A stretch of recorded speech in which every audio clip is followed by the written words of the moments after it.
కాలం మారిన ప్రభుత్వం మారిన మానవ జాతిలో ఒక దుష్ట సంఘటన. పశ్చిమ బెంగాల్లో డాక్టర్ మోనెత్ని ఏ విధంగా మానభంగం చేసి హత్య చేశారో మనం చూసాం.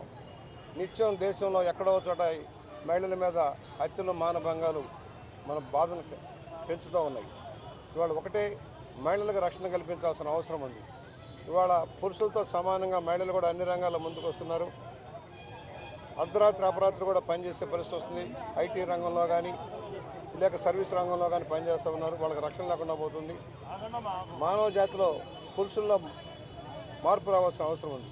తన చెల్లికి తన తల్లికి జరిగే అవమానంగా భావించాల్సిన పరిస్థితి ఉంది. గౌరవిద్దాం, మహిళలను గౌరవిద్దాం. మహిళలను గౌరవించి వారిని కూడా సంఘంలో సమాన స్థాయికి తీసుకొచ్చేంత వరకు కూడా పోరాటం చేయాలి.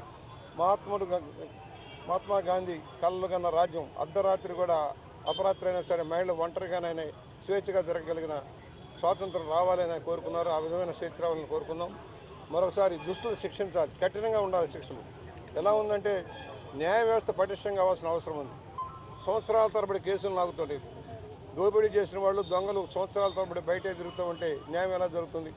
అందువల్ల న్యాయ వ్యవస్థలో కూడా ప్రక్రియ వేగంగా న్యాయం జరిగేలాగా న్యాయంగా శిక్షలు పడేలాగా చూడాల్సిన అవసరం ఉంది. కఠినంగా శిక్షించాల్సిన అవసరం ఉంది. అయిపోయింది కదా ఆవేశాలు చల్లాటంతో మరలా మామూలుగానే ఉందాం, ఏదో దయదలుద్దాం అంటే సరైనది కాదు. మానవ మృగాల మీద ఖచ్చితంగా కఠిన చర్యలు ఉండాలని మేము డిమాండ్ చేస్తున్నాం. ఈరోజు రాజమహేంద్రవరంలో మా సోదరిమణులు సోదరులు అంతా కలిపి సంఘీభావంగా ఈ ర్యాలీని చేస్తున్నాం. మొన్న డాక్టర్స్కి అంతా కూడా చేశారు. విధులలో నర్సులకు కానీ డాక్టర్స్కి కానీ ఎలాంటి ఆపద రాకుండాను సరైన సౌకర్యాలు ఉండేలాగా చూడాలని భారత ప్రభుత్వాన్ని రాష్ట్ర ప్రభుత్వాన్ని కూడా మనం డిమాండ్ చేస్తున్నాం.